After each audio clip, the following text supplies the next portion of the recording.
के कदमों पे कुर्बान हो रहा था।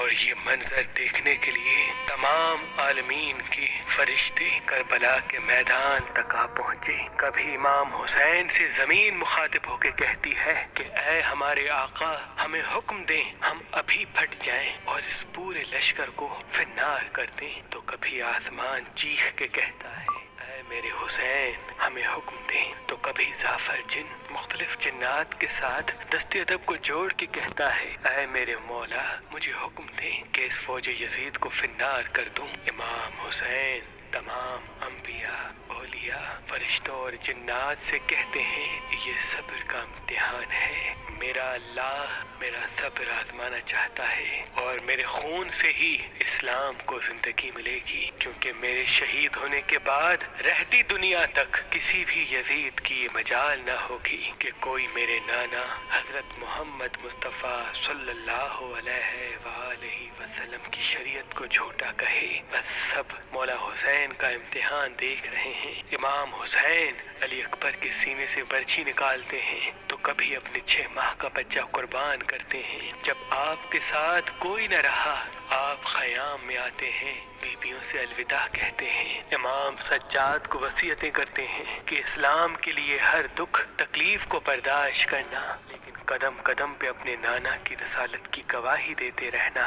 बस जैसे ही बीबियों से अलविदा कह के जुलजना को हुक्म देते हैं कि ऐ मेरे घोड़े, मुझे मैदान में लेके चल। जुलजना आगे नहीं बढ़ता। इमाम हुसैन जुलजना के कदमों में देखते हैं कि आपकी बेटी सकीना जुलजना के पैरों में लिपटी हुई है। आप उतरते हैं, अपनी बेटी से फरमाते हैं ऐ मेरी बेटी सकीना, अपने बाबा से अलविदा कहो। बीबी सकीना फरमाती है बाबा, सुबह से लेके अब तक जो मैदान में गया वो वापस नहीं आया। इमाम हुसैन फरमाते हैं ऐ मेरी बच्ची, हमारे खून से तुम्हारे नाना का दीन बचेगा, सब्र करो। आप यतीमी का पुरसा देते हैं और मैदान में आके बावाज़े बुलंद फरमाते हैं ऐ लोगो, मैं रसूल अल्लाह का नवासा हुसैन हूँ, फातिमा का बेटा, अली का लाल। मैं वो हूँ जिसके लिए अल्लाह के रसूल बार बार फरमाते थे कि हुसैन मिन्नी व अना मिनल हुसैन। मेरा खून रसूल अल्लाह का खून है, मेरा गोश्त रसूल अल्लाह का गोश्त है। क्यों मुझे कत्ल करना चाहते हो? क्या मैंने शरीयत में कोई तरामीम की है? किसी इंसान का हक गस्ब किया है? क्यों मेरे बच्चों को मारा है? क्यों 3 दिन से हमें प्यासा रखा है? फौज यजीद एक आवाज में कहती है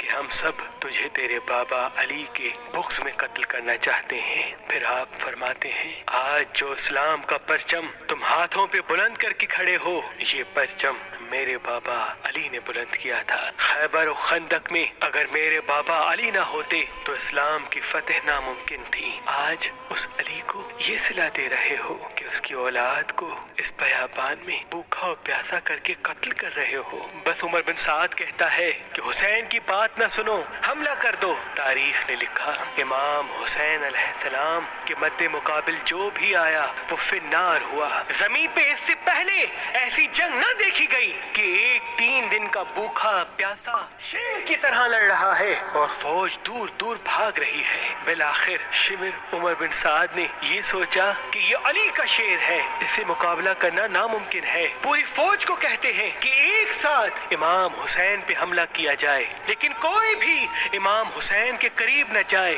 दूर दूर से इमाम हुसैन को तीर मारे और आधी फौज जाके खयाम को आग लगा दे। बस हजारों की फौज ने इमाम हुसैन को चारों तरफ से घेरा और दूर दूर भागते हुए इमाम हुसैन को तीर मारती रही, नेज़े मारती रही और कुछ इमाम हुसैन के खयाम को जलाते हैं। इमाम हुसैन कभी खेमों की तरफ जाते हैं, कभी सिपाहियों की तरफ आते हैं। बस इतने में आवाज़ गैब आती है ऐ हुसैन, तेरा अल्लाह तुझसे राजी हुआ।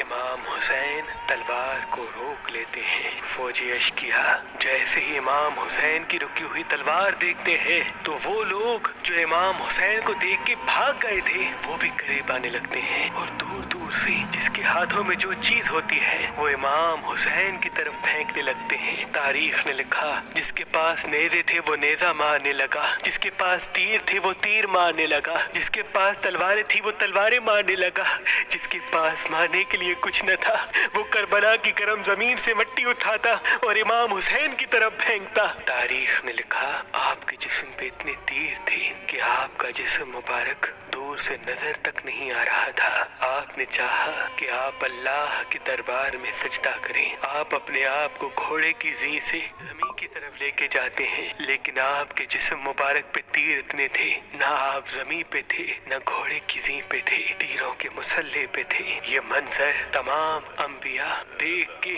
زارو قطار رو رہے تھے۔ بس جو بھی امام حسین کا سر کاٹنے کے لیے قریب آئے، امام حسین کے چہرے میں ان کو رسول اللہ کا چہرہ نظر آئے اور وہ چیخ کے دور چلا جائے۔ بس شمر نے کہا یہ کام مجھ سے ہونا ہے۔ بس شمر قریب آتا ہے، امام حسین کے سر سے امامہ اتارتا ہے، آپ کے بالوں میں ہاتھ ڈالتا ہے، چھری کو گلے پہ رکھتا ہے، پہلی ضرب چلاتا ہے۔ حضرت آدم علیہ السلام اللہ کے رسول سے فرماتے ہیں یا رسول اللہ آگے میں نہیں دیکھ سکتا۔ جیسے ہی دوسری ضرب چلتی ہے حضرت نوح علیہ السلام فرماتے ہیں یا رسول اللہ آگے میں نہیں دیکھ سکتا۔ جب تیسری ضرب چلتی ہے حضرت ابراہیم علیہ السلام فرماتے ہیں یا رسول اللہ میں نے تو اپنے بیٹے کی قربانی کے وقت ہی اپنی آنکھوں میں پٹی باندھ لی تھی، آگے میں نہیں دیکھ سکتا۔ بس ضرب چلتی رہی۔ ایک وقت ایسا آیا اللہ کے رسول نے آنکھیں بند کی اور فرمایا اے علی اب آگے میں نہیں دیکھ سکتا۔ بس ایک وقت ایسا آیا کہ امام علی نے بھی آنکھیں بند کی اور بی بی فاطمہ سے فرمانے لگی اے فاطمہ آگے میں نہیں دیکھ سکتا، اب تو جان تیرا بیٹا جانے۔ بی بی فاطمہ زہرا مقتل میں دیکھتی ہے کہ شمر مسلسل امام حسین کے گلے پہ خنجر چلا رہا ہے۔